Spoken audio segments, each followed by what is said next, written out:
ये हैं मिस्टर मनसुख, उम्र 60 साल। वैसे तो इनकी उम्र है राम नाम जपने की, पर मनसुख दिन रात अलग अलग लड़कियों का नाम जपते रहते हैं। अरे लड़की, सुन तो, तेरा नंबर क्या है? अंकल, अभी तो आपका नंबर है, अर्थी बुक कर लो अपने लिए। अरे अभी तो मैं जवान हूँ लड़की, सफेद बालों पे मत जा। मनसुख राम को लड़कियां छेड़ने की गलत आदत थी। पत्नी बहुत पहले गुजर गई थी, जिसके बाद मनसुख खुले बैल की तरह हो गए। जहां दिखी नारी वहां लाइन मारी। मनसुख राम के पड़ोसी सोनी जी के यहाँ नई बहू आई। नाम था कल्याणी। अरे वाह बेटा कल्याणी, तेरे आते ही घर में खुशी खुशी हो गई है बेटा। अरे माँ जी, जलेबी खाओ, बात मत करो, बोलने से खुशी को नजर ना लग जाए। जैसे मोहल्ले की हर लड़की पे मनसुख की नजर थी, वो कल्याणी को भी बुरी नजर से देखता है। एक दिन कल्याणी छत पे मिर्ची सुखाने जाती है। दूसरे छत पे खड़ा मनसुख गाना गाने लगता है।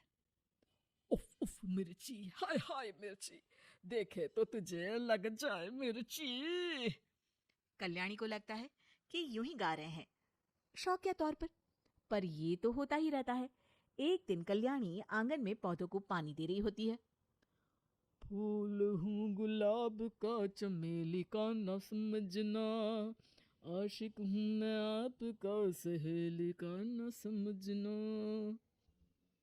कल्याणी को ये बात बहुत अजीब लगती है, क्योंकि शायरी बोलते वक्त मनसुख उसी की तरफ देख रहा था। वो अंदर जाती है और अपनी सास को कहती है, ये जो हमारे पड़ोसी हैं। अरे दूर रहना उससे। हाँ, दूरी रहूंगी, पर ये थोड़े अजीब नहीं है? अरे अजीब, आवारा, ठरकी, पता नहीं क्या क्या आदमी है वो। हर लड़की पर नजर डालता है वो। उसकी उम्र की वजह से कोई उसे कहता नहीं। बाकी उसे आसपास रखना भी नहीं चाहिए। अरे पर ऐसे थोड़ी ना चलेगा, एफआईआर करवा देनी चाहिए। हवालात में हवा और लात खाएंगी तो समझ जाएंगी। अरे यही तो दिक्कत है ना समाज की। जिसके साथ दिक्कत होती है उसको भी समाज गुनहगार समझता है। लड़की अगर बोल दे कि फलाने ने मुझे छेड़ा है, तो कुछ लोग तो ये कहने लगते हैं कि लड़की की भी रजामंदी होगी ही। ये तो है, पर कुछ तो करना ही पड़ेगा। नहीं बेटा, कुछ मत कर। जबरदस्ती हम किसी से लड़ेंगे नहीं। हमारा परिवार इज्जतदार परिवार है। कीचड़ में जाएंगे तो हम भी तो गंदे हो जाएंगे ना। लेकिन सासू माँ, कीचड़ में जाए बिना गंदगी कैसे साफ होगी? अरे बेटा, मैं तो यही कहूंगी कि तू नई बहू है। अपना रुतबा बना बाकी औरतों में।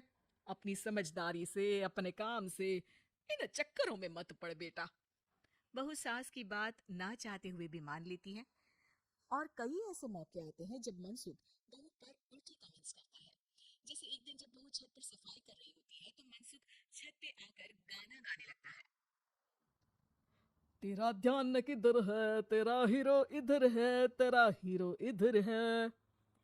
मेरा ध्यान तो आपकी हरकतों पे ही है, थोड़ा आप भी ध्यान दो कि क्या कर रहे हो आप। अरे बहुत तीखी हो, और मुझे मिर्ची पसंद भी है। अरे वाह।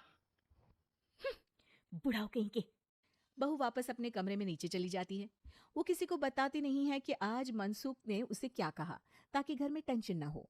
एक दिन बहू घर के बाहर रोड पर ठेले वाले से सब्जी खरीदने जाती है। भैया, प्याज के भाव कम करो ना, बिना प्याज काटे ही रुला दोगे वरना। तभी बहू की नजर मनसुख पर पड़ती है, जो वहां से गुजर रही एक लड़की को देखकर कहता है, शीशी भरी गुलाब की, पत्थर पे फोड़ दूं, तेरे लिए तो जाने मन जीना भी छोड़ दूं। लड़की सहम जाती है। उसकी उम्र शायद 18-19 साल की रही होगी। बहू ने जब ये देखा कि मनसुख ने इतनी छोटी उम्र की लड़की को तंग किया है, तो वो घर में जाके अपने पति से कहती है, तुम्हारा पड़ोसी मनसुख। अरे बहुत नीच आदमी है। अरे कुछ करते क्यों नहीं उसका? अरे मैं क्या करूं? पड़ोस में गंदगी है, हटानी तो पड़ेगी ना। मेरा साथ दोगे? दूंगा, लेकिन करना क्या है? हम फंसेंगे तो नहीं ना? डरो मत, अच्छे काम करने से डरना नहीं चाहिए। उस दिन कल्याणी अच्छे से तैयार होती है और मनसुख के घर जाती है। अरे वाह, आज तो घर में चांद उतर आया है। आपकी शायरी, आपके गाने मुझे यहाँ खींच लाए। शाम को मेरे पति और सास घर पर नहीं रहेंगे, आप मेरे घर आ सकते हैं चाय पीने। अरे जरूर, पता था तुम समझदार हो, पर इतनी जल्द मुझे पसंद करने लगोगी ये नहीं सोचा था। चाय पे इंतजार रहेगा। मनसुख शाम को कल्याणी के घर चला जाता है। आप बेडरूम में बैठिए, वहां चाय पियेंगे। अरे वाह बेडरूम में चाय मनसुख हंसता हुआ बेडरूम में जाता है और वहां का नजारा देख के घबरा जाता है। वहां पर मोहल्ले की वो सारी लड़कियां खड़ी हैं जिनको आज तक मनसुख ने छेड़ा था।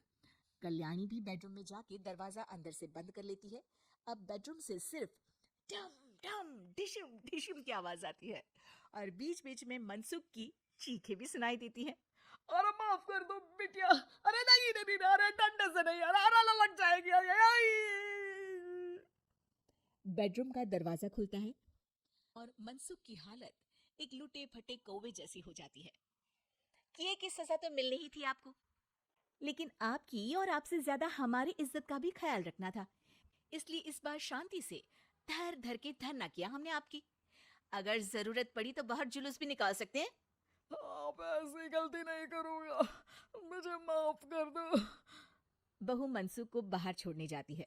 मनसुख अपने घर की तरफ बढ़ता है। वैसे आपको चाय कैसी लगी? मनसुख अपने दिखते गाल पे हाथ रख के कहता है,